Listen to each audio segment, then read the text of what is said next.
Hi, everyone, and welcome to episode 1 of the Medieval Podcast. I'm Danielle Sobalski, also known as the 5-Minute Medievalist, and today I'll be talking to Dr. Kathleen Kennedy about medieval coconuts. You heard that right, medieval coconuts. I think so many of us have watched Monty Python and the Holy Grail and laughed at the coconuts because there can't possibly have been coconuts in medieval England, right? An associate professor of English at Penn State University Brandywine and a busy writer on the web, Kathleen Kennedy has written about everything from marriage to print culture to popular culture. Her work includes 4 books, academic articles, and mainstream articles about the medieval world for outlets like The Mary Sue and Vice. When I came across her work on medieval coconuts, I couldn't wait to learn more about them. So without further ado, here's my interview with Kathleen all about medieval coconuts. All right, well, thanks, Kathleen, for joining us on the podcast. We're really happy to have you with us today. Thanks, Danielle, for the invitation. It's really great to be here. I'm so happy to get to talk to you about medieval coconuts. It's a popular topic. It is a popular topic. So, I think the first question is, how did you get into studying medieval coconuts? So it wasn't about the coconuts, really. Honest, it wasn't. I was doing regular historical research. I was expanding on my last book, which is about the art in medieval books. And I was trying to learn more about the people that were actually doing this art. And I was looking in some documents that had been edited in a modern edition. And if you're looking in the original documents in an archive, there's no footnotes, there's no explanations, there's no glossary. It's just you and the 15th century writing. Mm-hmm. But this modern edition had the benefit of the editor, right, who had gone through and provided all of these things. And so I saw words that I'd seen in the archives many times. It's a normal kind of a cup. And that was made commonly in medieval England, and people willed them, and people, sold them and made them, and all these kinds of things. I knew it was a cup sort of shaped like a nut, but what I never had was the benefit of an editor. And the editor had done the work, and I saw a footnote, and she had glossed what this kind of cup was. Well, it wasn't just a cup in the shape of a nut. It was a cup made from a coconut. And, at that point, that's just, it's like something out of Beckett or Ionesco. It's completely absurdist. Here it is. I'm reading, the records of the 15th century Goldsmiths Guild, and they're making coconut cups. Well, I had to know more at that point. But because that is my field, and we live in a digital age, within 15 minutes, I had on screen a record of coconuts being offloaded at London from a ship in 1480. So I knew they were there. And then it just sort of expanded, because it turns out a whole lot of people agree with me that coconuts in medieval England seem very improbable. Yeah, that's the whole joke in Monty Python, right? It opens the whole movie about these coconuts being there in medieval England, and how is that even possible? How did they get there? Exactly. And, if anything, the Pythons themselves, some of them had done had education at Oxford and Cambridge colleges that had coconut cups in their collections that were donated to the same Oxford and Cambridge colleges in the Middle Ages. So it's possible they knew these things were there, and that it's, our expectations and not their expectations. But they also leave out in the great swallow joke, how did they get there? Well, the swallows, are they migratory? These migrating coconuts. But that also leaves out the even more obvious answer, right? Which is that historically you have shipfuls of sailors from all over the Eastern Mediterranean that are, bringing these coconuts to Northern Europe, right? And they're sailing into English ports and Belgian ports and offloading these things. So it's not just the coconuts, but also a mix of people from various places that's happening on a, relatively regular basis.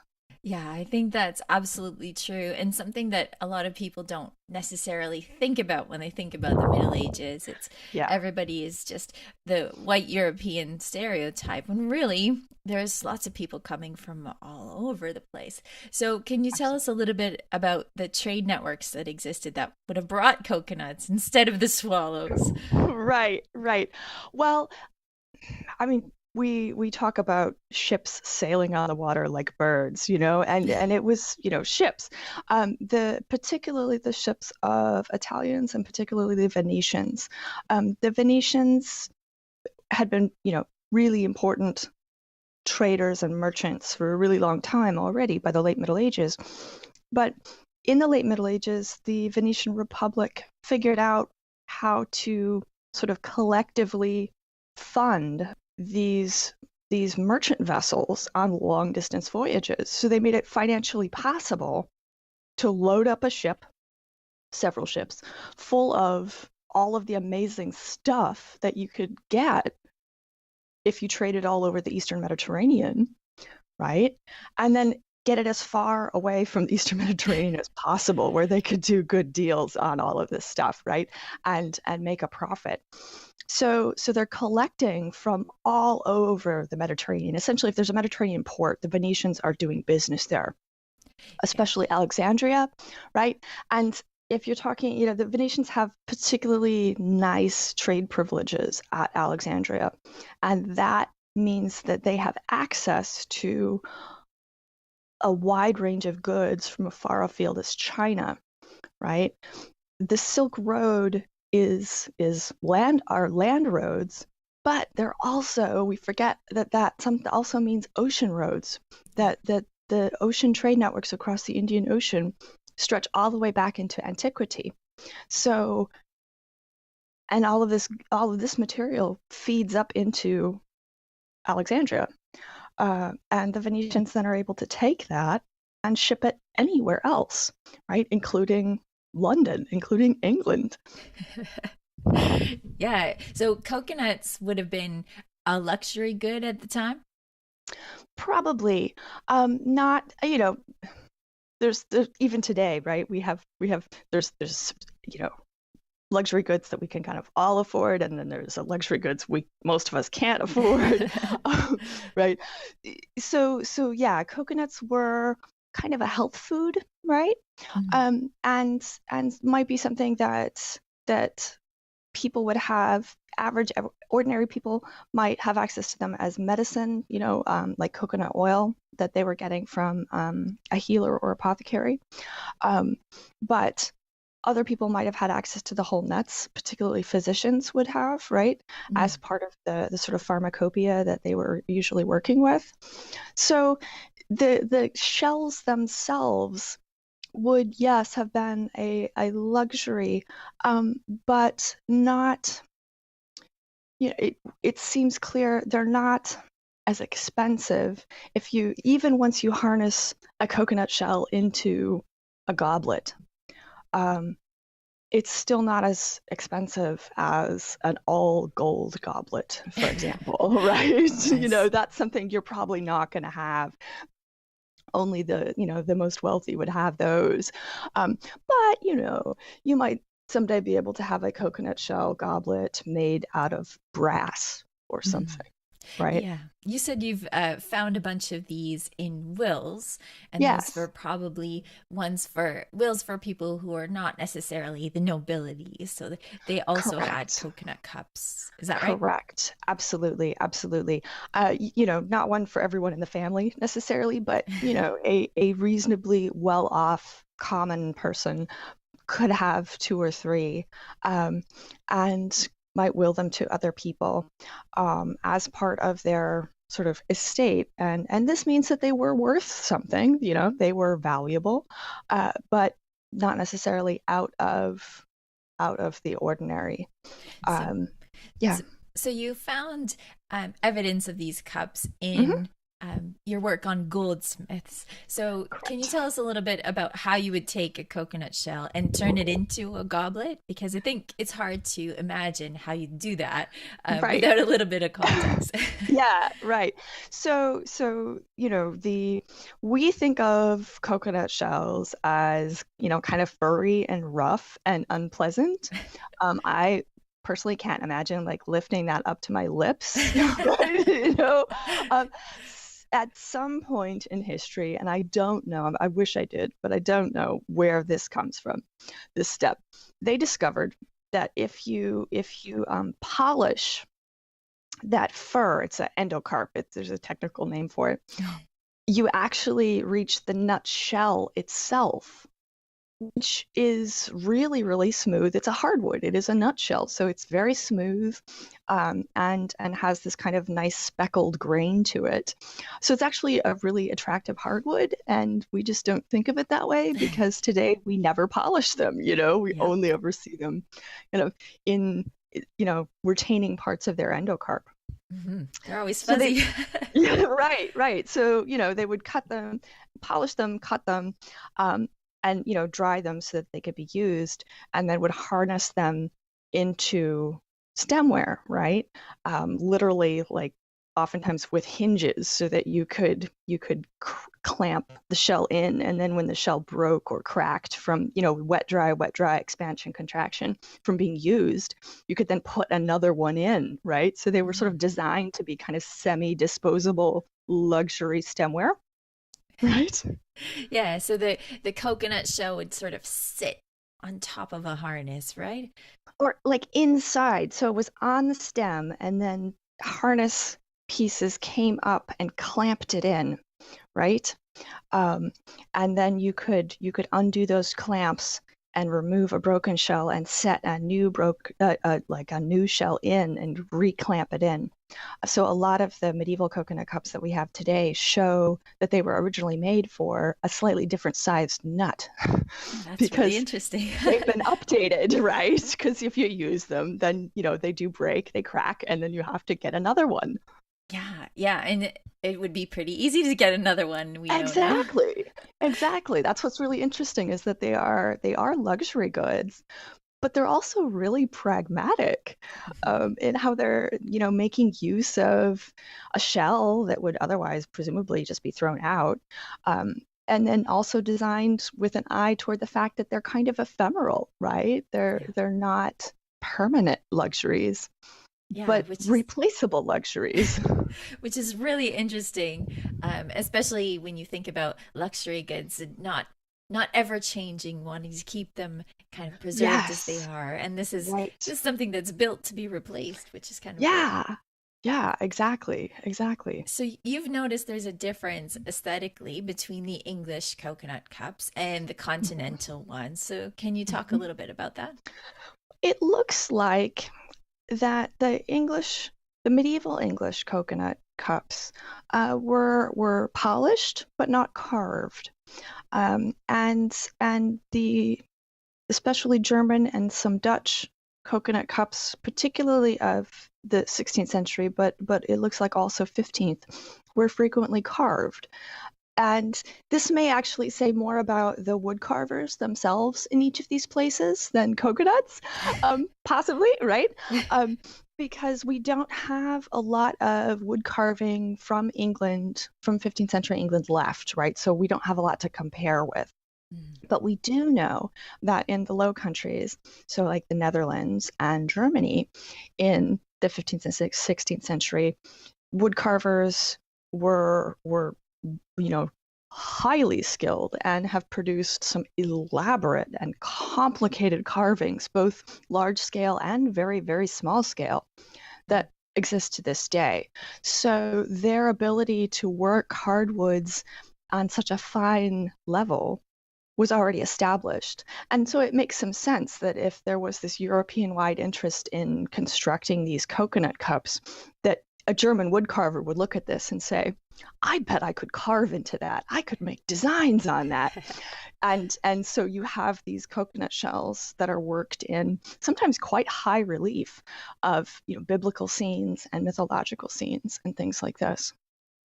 So I'm maybe remembering this wrong, but when we were talking about coconuts Yeah, before, we were talking about how they may or may not have been used for liturgical purposes. correct. Right. So can you tell Correct. us a little bit about why they might be used or why they may not be used for Right. liturgical? This seems to vary between England and parts of the continent. Um, we absolutely know that parts of the continent made coconut cups in the shape of chalices, and we know that they made them into reliquaries, right? So it seems, I don't have firm evidence of this, but it seems that they were used at least sometimes as liturgical chalices. England, we do not have any evidence of that. But in England, we also have an early medieval prohibition against using organic material for chalices. The concern was that some of the transubstantiated wine might seep into or soak into, wood, for example, Mhm. and there could be contamination of various kinds. So they wanted inorganic materials only to be used for chalices. So it's possible that England continued to employ this prohibition and prefer non-organic chalice material. And so we don't find any of that in England like we do on the continent. That's really interesting because I hadn't considered, not using a wooden cup, especially I just Yeah. watched Indiana Jones and the Last Crusade, Oh right? my goodness, right. And of course, that cup, the proper cup, is a wooden one. So I had thought about not using wooden ones, but that makes sense, especially because people are so careful with the transubstantiated wine. You'd want to Right. have a prohibition against that. But I'd never thought about Right. it in Well, terms but of but again, in England though, in the continent, they did not seem to be so concerned about that. So, this is very much a cultural, there's no doctrine about this. And even in England, it was, we don't have any record of further concern about it. Specifically, we just have this one early medieval reference. They just never seemed to use it after that. So, um, yeah, yeah.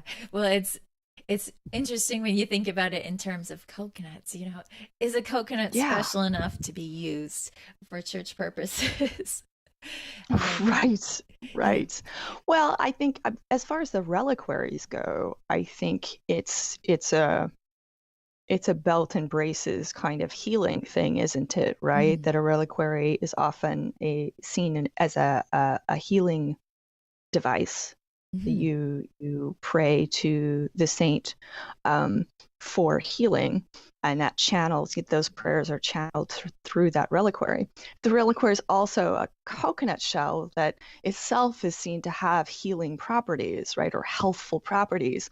Then you've got kind of a, a double angle on your attempt at wellness, right? Does that make sense? Yeah, yeah. And I wanted to come back to medicinal purposes actually, because I think Yeah. that's really Okay. interesting. We still think of coconuts as being really healthy. And one of the Right. things that you pointed out in your article for the Medieval Globe was that Guy de Mhm. Chauliac talks about coconut oil comforting the muscles. So using it as Yes. kind of a massage oil, I think. That's Yes, really yes, interesting. absolutely, absolutely. I mean, it smells good, and definitely, the massage oil properties for sure. We know that it was used. Uh, the documentation is slightly later, but sort of early 16th century. That it was used also to ease delivery, right? Right. So a woman in childbirth, right? This is, again, the fact that it smells nice. It's kind of, aromatherapy does matter. If we're calmer, smell does Yes. help us calm, and calming is good. It can make our muscles ease, and that can matter either whether it's an injury or something ongoing like delivery. One of the things that I think is really interesting about childbirth is that we don't really think Yeah, about what might have been used to ease the process, and uh, coconut oil absolutely. it's a great option. Yeah, yeah. I mean, they used other oils obviously as well, and a wide range of also other kinds of aromatherapy, as well as prayer. But the midwives, a midwife with a very good track record, was an enormously in demand, person in her community and even sometimes her region or country. These were skills, and people knew they were really important skills. Yes, absolutely, right. And so yeah, so coconut oil absolutely could be part of that process. Do we have any record of what the medicinal uses might be for it if you eat it? We're still finding out more, if that makes sense. Yes. That's an imperfect answer, right? But medical history is an area that we're doing a lot of work on now, particularly in England, getting more information, getting the texts, the medical texts available to a wider group of researchers. So it appears to be used. From what the information I have now, they knew what it was, they used it. Sometimes they seem to have used the meat kind of as a binder in like capsules and like pills, essentially. That would itself have some healing properties, but was essentially part of making it taste good and all stick together, right? The chocolate coating makes it go down easier, kind of thing. Exactly. But the oil also seems to have been used in a variety of applications. Some of them that don't necessarily make a whole lot of sense to us today. That it may have possibly been used for eye applications, like eyelid, to help your eye, which, as far as we know, would not actually help your eyes in any way. But this is all very. We're still learning more. So for the people that are looking into medicinal stuff, students, yes. researchers, they're not going to find that word coconut, are they? In the medieval period. They're not. This is part of the trick, and this is what got me at the very beginning of this process, as I didn't know that the word coconut, it's a relatively modern term. It was not used in the Middle Ages. So all of these references to coconuts in medieval records, whether in English or in Latin or in another language, refer to them by their ancient name, right? By their Roman name, as the nut of India. Right. There's nothing else that sized in Europe, and so it's very clearly a nut. It's the nut of India, and it both in Arabic and in Latin, this is the name because they had been imported from the subcontinent, the various kingdoms in the subcontinent, since the Roman era. And so, yes, you have all these nuts of India floating around in Europe, having been imported all the way, some case, from India. And now we know what to look for. We can trace it, which is absolutely fabulous. That's right. The Nux Indica, they're out there. So you've really done a good service to scholarship in the Middle Ages, because now we can actually trace coconuts, which I think is a really great way of bringing medieval history to the public. And that's something I wanted to ask you about. You've written you're a professor as your day job, but you've written for Vice, you've written for the Mary Sue, you've written widely, especially about coconuts because they're super interesting. But why is it, do you think, that it's important that we engage the public widely in medieval history? Well, I think people are interested in it. And anytime people are interested in things, they go out and they read about them and they find out more about them and they play video games about them, yes. And those can lead people astray too, because the myths can develop. And if you are not being taught, how do you know the difference between a myth and a historical fact? There's literally no way for you to know if someone isn't out there getting that information to you, right? And saying, nope, there was no, strictly white European Middle Ages. It never happened. Right.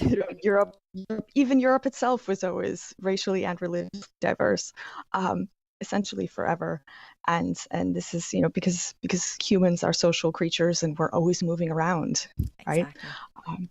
And so this is one of the things. But I also think that interest I think pleasure matters, right? I think our interest matters. Yes. And when people are interested in things, when they enjoy learning about a particular topic, I think that is an opportunity for scholars to reach out, right? And I think we should be reaching out to meet that general audience and say, hey, if you like this, you're going to like this other thing too, right? And that makes us all scholars, right? All over the world. And that's something that you can do today with the internet that even 20 years ago you couldn't do, right? That gives us an amazing opportunity to educate on a scale that we couldn't even dream of before. Yeah, it's so true. And I think that there's going to be a lot of people looking for medieval coconuts in the years to come, which is good because you have a book coming out about medieval coconuts, and that's next year, isn't it? Yes. Next year, it will be a short, it's like an art book, right? The idea is that it is an exhibit catalog for a museum exhibit on the history of coconuts that has never taken place. It's going to be open access, so you'll be able to download it for free or buy a very inexpensive paper copy. And yeah, it's aimed at that general public about the history of coconuts in Europe specifically and the United States. That it goes back a lot longer than we think. And it doesn't have a title at the moment, is that right? Correct. It's got a working title only. We've got to let PR handle that one. But it'll be coming out as part of the Tiny Collection series. Yes. And we will let people know when it comes out. Great.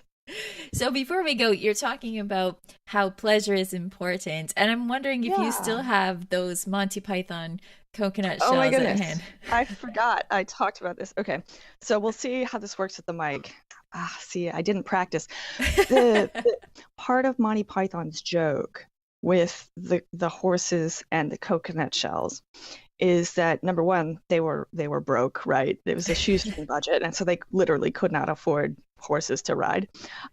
But the second one is that coconut shells have been used to replicate the clopping of horse hooves over the radio for a very long time. It's called Foley sound, which is an analog sound design. So I don't know if this is going to show up or not, but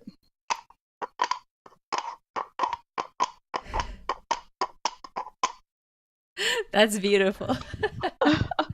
So, and those were actual Monty Python coconut shells. Friends of mine brought them from the stage show. So they were designed to be Foley sound coconut shells.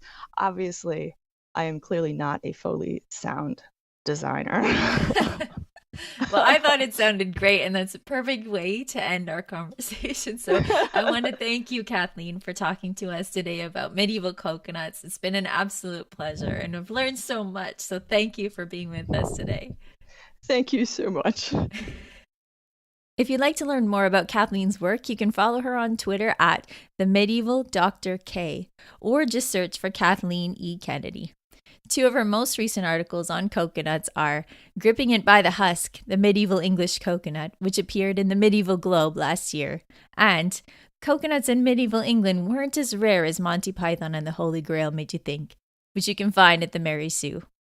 Her new book will be coming out in 2019 as part of Punctum Books' Tiny Collection series, which you can find at punctumbooks.com/imprints/tiny-collections. Before we go, we have Peter Konieczny from Medievalistnet, and he's going to be telling us a little bit about what's going on with the website. So, Peter, what can we find on the website these days? Thanks, Danielle. We've been working pretty hard on the website, setting up for a new year. And before we did that, we did a year in review. When we do a year in review, it's actually for the year 1018, not 2018. So we wanted to see what happened in that year, and that includes a big tax increase in England, a battle that kind of set the course of the Netherlands becoming a country, and even a peace treaty that happens. So we have all that to talk about for the year in review. And we also have a piece for all our medieval military history fans. It's by Adam Alley called The Turks, the medieval world's most martial people. It talks about how the Turks were involved in the Middle East as these warriors par excellence. So I encourage you all to check those two pieces out. We have a few others, new articles that have come along, and they're all there in the feature section of Medievalist.net. Thanks, Peter. We'll be checking those articles out. Thanks a lot.